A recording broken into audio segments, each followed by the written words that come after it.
piring yang jatah buat si Kois dibanting. Saking enaknya sama si Kois teger ya tuh. Akhirnya di jalan tanpa piring. Dia ngikut ngantri lagi, nyampe ke depan dibanting lagi. Pokoknya setiap jatah dia dibanting, jatah dia dibanting. Sampai nggak bisa nyendok nasi, nyendok lokok nggak bisa. Semua orang mentertawakan Kois. Tuh, kalau orang punya malu mah pulang, kagak ngantri lagi. Emang Wadnor sudi sama dia, makin didatengin lagi. Kan begitu kalau bahasa Bekasinya. Betul kan itu? Untung aja Kois bukan orang Bekasi. Orang Bekasi mau begitu ngomongnya, kamu bukan tembok. Orang ada malunya. Emang di depan orang banyak itu makin dia ngadep baik ngikut ngantri, pecahin lagi tuh piring, pecahin lagi, ngantri lagi. Akhirnya tegur, Kois, udahlah menyerah, malu sama orang. Kenapa? Lihat semua orang itu mata tertuju kepadamu. Setiap kamu sampai ke depan Laila, piring yang jatah untukmu mesti dibanting oleh Laila agar engkau tidak mendapatkan piring. Apa katanya Kois? Saya malah semakin cinta dengan Laila. Itu menunjukkan Laila selalu ingin berjumpa dengan saya. Sebab kalau Laila ngasih piring, saya ngambil nasi lauk, selesai pertemuan saya dengan dia. Itu dibanting biar balik ngantri, biar Laila bisa melihat wajah saya.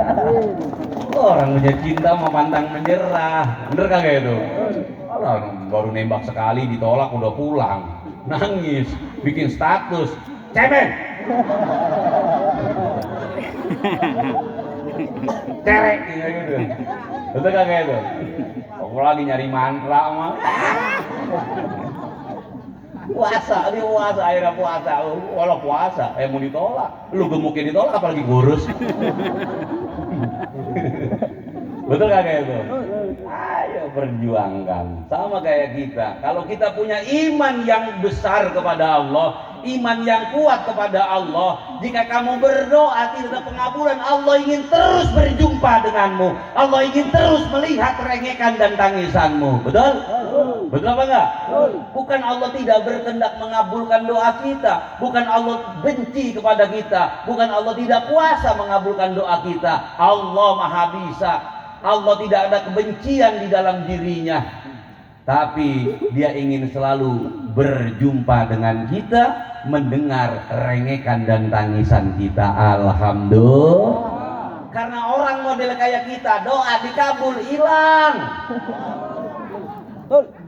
Betul kan itu? Ayo ya Allah, biar punya rumah orang ngaji. Elah, muka orang kayak kita. Ini saya ngomongan kita, bukan situ. Kita, yang namanya kita ini bareng-bareng. Bener kagak itu? Doa orang kayak kita dikabul, hilang. Punya hajat sekian ratus juta dikabul, hilang. Tanpa bekas, tak ada jejak, tak ada kabar dan berita. Musnah entah disapa oleh angin. Betul kagak itu? Maka kadang-kadang begitu. Karena ada diskusinya jemaah. Di saat hambanya Allah itu lama nggak datang ke Allah, terlalu sibuk dengan urusannya, dengan pekerjaannya, dengan duniawinya. Satu ketika ditimpa kesulitan, dia datang kepada Allah, dia menangis, merengek, meminta pertolongan kepada Allah. Malaikat hendak mengabulkan permohonannya, ditahan oleh Allah. Nanti malaikat, jangan dulu engkau kabulkan. Kenapa ya Rob? Aku masih rindu kepadanya. Sekian tahun dia merengek ke orang kaya, sekian tahun dia mengabdi ke orang kaya, sekian tahun dia mencampakkan saya. Sekarang dia datang kepadaku, meneteskan air mata kepadaku. Biarkan aku puas dengan rinduku, baru engkau kabulkan permohonannya. Kan begitu jamaah. Bener kagak itu? Sama umpamanya situ punya saudara nih, mau punya saudara nih jauh. Saudara, iya. Saya ngomong dikit dong, saudara. Saudara tuh bahasa Bekasi, bahasa Indonesia saudara. Punya saudara. Kurang enak punya saudara kita. Punya iya. Bahasa Indonesia yang baik dong kan Kiai.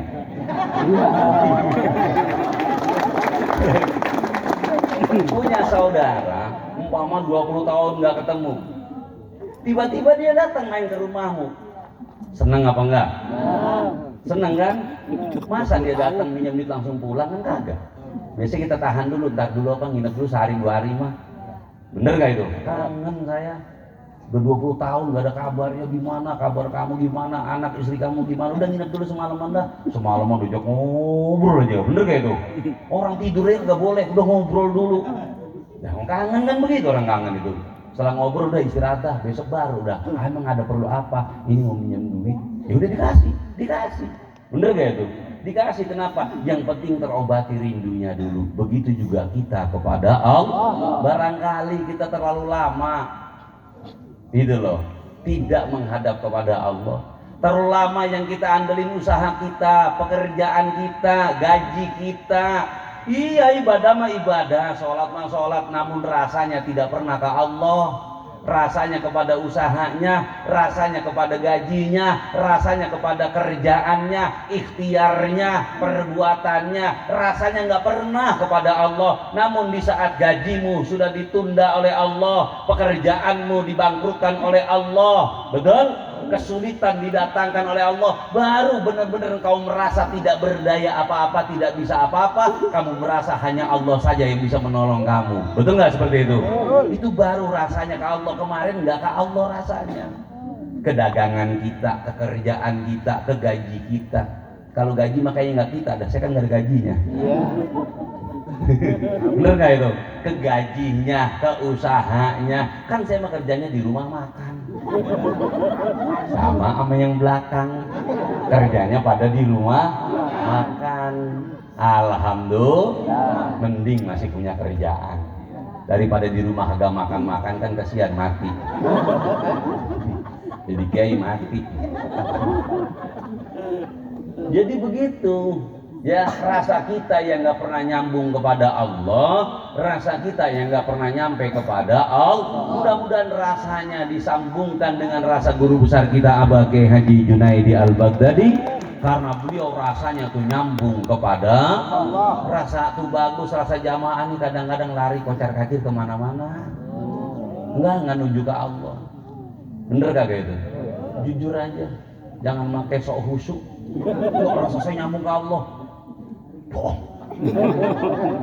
Kalau rasanya minta Allah udah gampang untuk kita.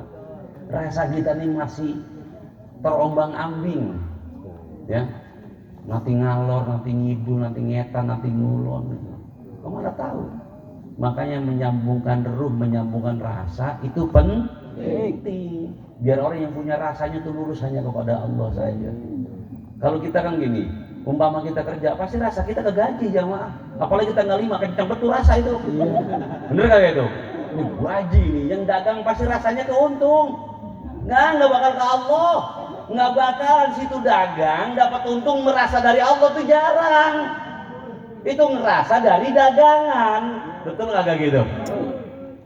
Oh, kenapa untung gede? Alhamdulillah, emang kita lagi beli dagangan pas murah, pas jual kena mahal. Untung dah alhamdulillah. Allahnya mana? Dapat temenanan. Lupa, kita ini rasa kita tersambung kepada Allah di saat sulit, di saat belangsak, di saat kita ini melarat, nyambung bener. Kenapa? Karena rasa mau tertuju kepada teman, kayaknya kagak bakalan dah. Mau menuju kepada saudara, tutup pintu kayaknya nih. Menuju kepada orang lain, apalagi. Baru rasanya, cuman Allah ini yang bisa ini. Nggak ada yang bisa menyelamatkan kita, nggak ada yang bisa membela kita, nggak ada yang bisa menolong kita, melainkan hanyalah Allah. Itu yang saya maksud. Rasa kita tidak tiap hari seperti itu.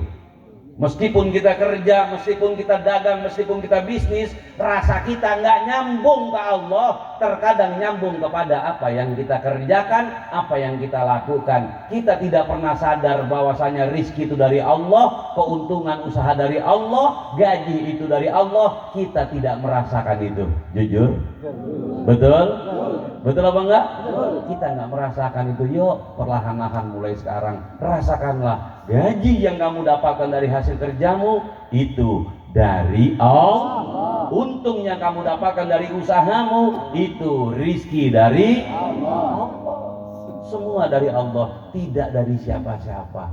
Jangan merasa kita bisa bekerja, jangan merasa kita bisa berdagang, jangan merasa kita berbisnis, karena kita la haula wala quwata, tidak ada daya, tidak ada upaya illa billah, melainkan semua adalah daya upayanya Allah. Alhamdulillah. Ya udah.